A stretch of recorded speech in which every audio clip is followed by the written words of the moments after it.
elimination of things like forever chemicals and moved on toward things like encouraging the government to do more research on this topic and encouraging companies to voluntarily clean up their own act for the sake of American health and safety. The MAHA movement promised to clean up America's drinking water, but is Donald Trump sabotaging their efforts? My name is James Lee, and this is Beyond the Headlines on Breaking Points.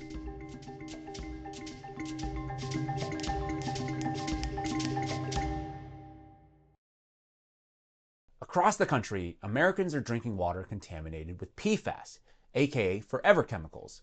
These toxins have been linked to everything from cancer to developmental harm in children to other chronic illnesses. One could say a public health crisis hiding in plain sight. That's what fueled the rise of people like RFK Jr. and the Make America Healthy Again movement, or MAHA, which tapped into the real fears and concerns of Americans about chemical contamination in our food and water supply. Back in 2024, Donald Trump promised that the United States would soon have, quote, the cleanest air and water on the planet. But in the very same breath, he also pledged to slash the EPA and unleash the power of American business. For example, the EPA said that in May, it will delay enforcement on the drinking water limits for PFOA and PFOS until 2031, and it will rescind and reconsider the limits on 4 types of PFAS. Which raises an important question. Is Trump now betraying the very health populace who some say won him the election in 2024? To help us break all of this down, I'm joined today by Megan Day, an associate editor at Jacobin Magazine, who recently wrote a piece highlighting how Trump's policies might be secretly undermining the fight for clean water. Megan, thank you for joining us today on Breaking Points. Yeah, thanks for having me, James. Yeah, absolutely. I want to first start with the premise of your article, which you argue that Donald Trump is betraying the MAHA movement, a base that rallied around issues like clean water and chemical safety. So what are you seeing as the clearest examples of that betrayal so far?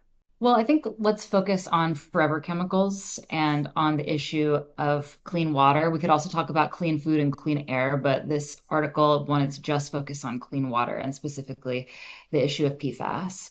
So, as you laid out in your introduction, Donald Trump did promise to eliminate PFAS from the water supply. Trump naturally has failed to deliver almost immediately on some of these promises. That should be no surprise to us. As you laid out in your intro, Trump was promising in the same sentence that he was going to clean up the American water supply and roll back EPA regulations. You can't have both of those things happening. We need to actually significantly strengthen EPA regulations in order to clean up the water supply. So the piece that I wrote was just kind of chronicling where we're at in this, and it's not just that Trump has actually relaxed some of the regulations on PFAS. It's also the case that Robert F. Kennedy Jr. is not really standing up for this major demand that he brought into the Trump administration, and this is causing some major disorientation in MAHA, which I think is kind of interesting and speaks to some of the cracks and potential fissures in that movement. So Kennedy has released some reports that some people who are more serious about the demands at the center of the MAHA movement have found really insufficient.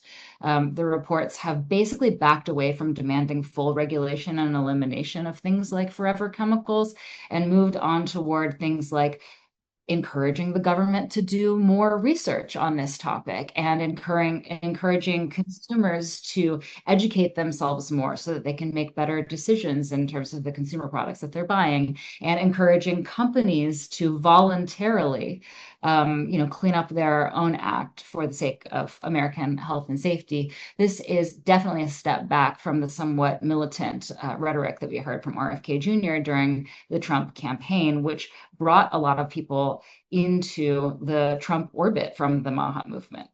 Yeah, I think it was always going to be very challenging for RFK Jr. to implement some of these more hardline policies because it butts up against the entrenched corporate order, right? You're not going to be able to regulate big pharma or these chemical companies without, without impacting their profits, which is a big driver of, I think American politics today. And in your article, you do talk about, the overall landscape of American politics, and you use the term, quote, kaleidoscope of floating signifiers, convoluted culture war metonyms, which I thought was really interesting. And so, you kind of reference all of these culture war issues, talking about testicle tanning, beef tallow, gender roles, all these sort of weird things going on. And I'm wondering if you think that these culture war issues are being used to kind of deliberately pull people away from causes that we should all have in common, say, safe drinking water. So I think we should all agree on that. So what do you think is going on here? Yeah, culture war issues are definitely being used to distract from the Trump administration's lack of progress on some of the core demands of the MAHA movement. But I think more importantly, the strange, culture war kaleidoscope that we're looking at right now is being used to cloud over a kind of common sense, a political common sense, and obscure some basic axioms, such as if you want to clean up the water supply, you have to curtail businesses, not unleash the power of American business, as Trump put it. Um, it seems obvious to us, but the reason it's become less obvious to people is because meaning is being made in really strange ways with strange combinations right now. So you have people who historically, people with these concerns were on the anti-corporate left. The crunchy moms of yore were on the left. That's just an axiomatic true thing about, recent decades in American history. And there's a reason for that, which is that if you've ever seen the movie Aaron Brockovich, you know that in order to clean up the water supply, you're going to need to take on corporations that do things like illegally dump toxic chemicals, that make those chemicals in the first place, that use those chemicals in their production in order to increase their profits by making their operations more efficient. A few decades ago, we understood that if that was your goal, you needed to be on the anti-corporate left. Um, and the culture war issues, what they've done is they've created a really confusing climate where strange, unprincipled combinationism is occurring, and people are tumbling their way into coalitions where they frankly don't really belong if they're serious about their demands. Now, there are some people in the MAHA movement who are not particularly serious about these demands. They're mostly interested in promoting the idea that autism is caused by Wi-Fi or whatever.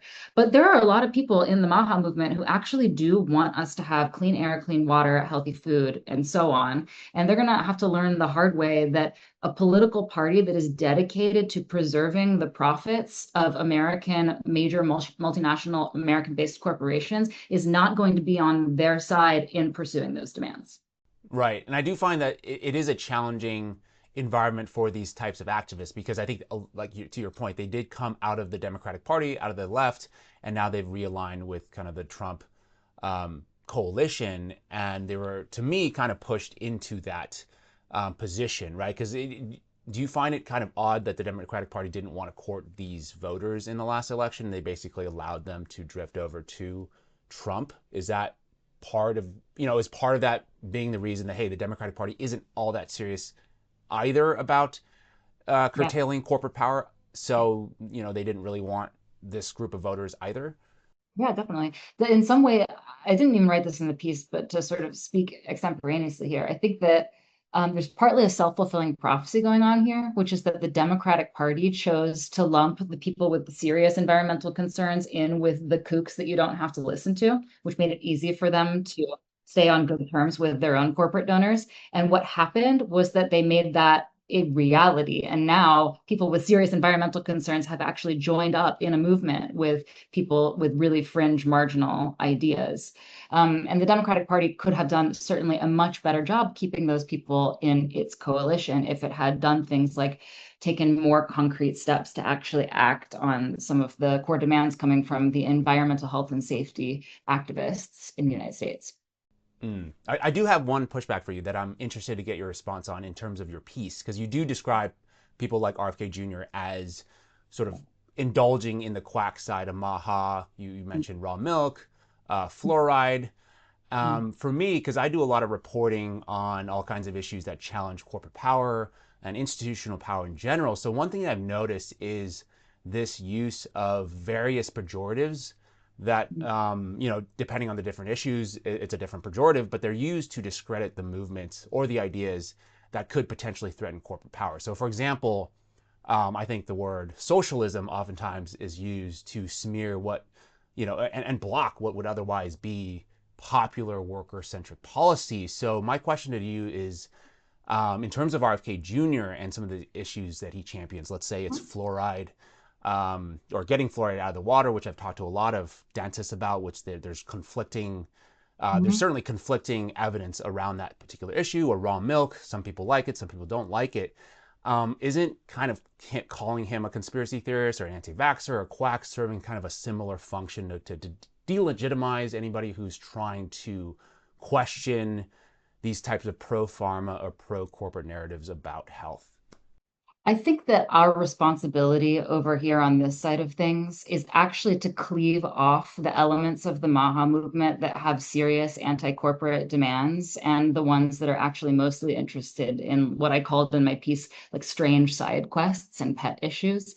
And I do think there is such a thing as strange side quests and pet issues and weird fringe conspiracy theories and things like that. The line is not always super easy to identify. It's kind of in the eye of the beholder. But our responsibility, I think, is to speak to these people and not treat them with kid gloves and say, hey, all of your demands are totally legitimate. All of your issues are perfectly, legitimate and sincere. But is to instead say, hey, some of you guys seem really sane, and some of you guys seem like you actually have some really good ideas. And just so you know, the only people who are going to be able to advance that are the anti-corporate left. And I don't mean the mainstream Democratic Party.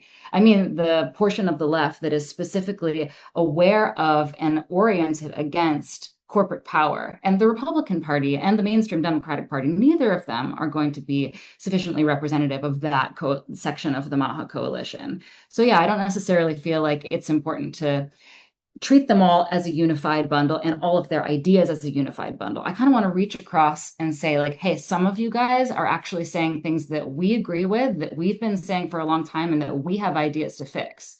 So come on over. I say at the end of the piece, like to any MAHA people of the future who inevitably get, um, kind of rinsed by the upcoming years of betrayals that the Trump administration is likely to dole out. Like, welcome, let's welcome and let's fix these fucking pipes.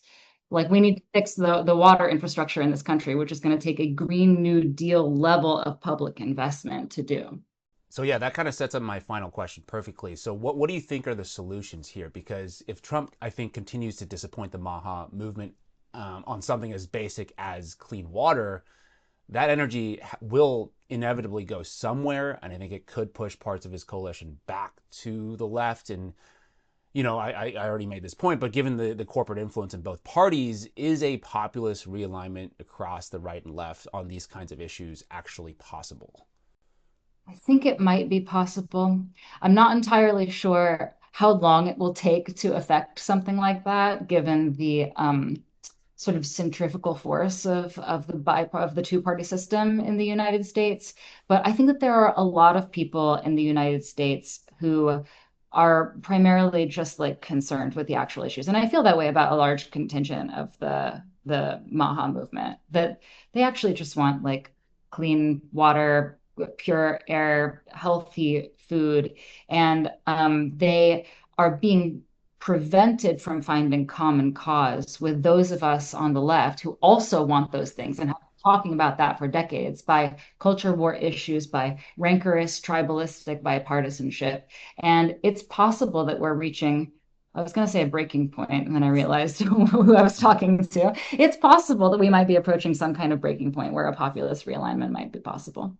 Okay, well, that's certainly a hope that we all have, is that we can kind of come together on these, what I determine to be common sense issues of clean air, clean water, clean food, these types of things that I think are necessary to sustain a healthy society. So thank you so much for your reporting, Megan. Where can people follow you for more of your work? I think the best place to follow me is on Twitter, where I'm at Megan K Day, Meagan K Day, and also to read Jacobin Magazine, where I'm publishing articles regularly. Okay, thank you so much for your time today, Megan. Appreciate it. Thanks. That is it for me this week. If you want more stories that the mainstream media is unwilling to tell, head on over to my YouTube channel, 5149 with James Lee. The link is in the description below. As always, thank you for your time, and keep on tuning into Break.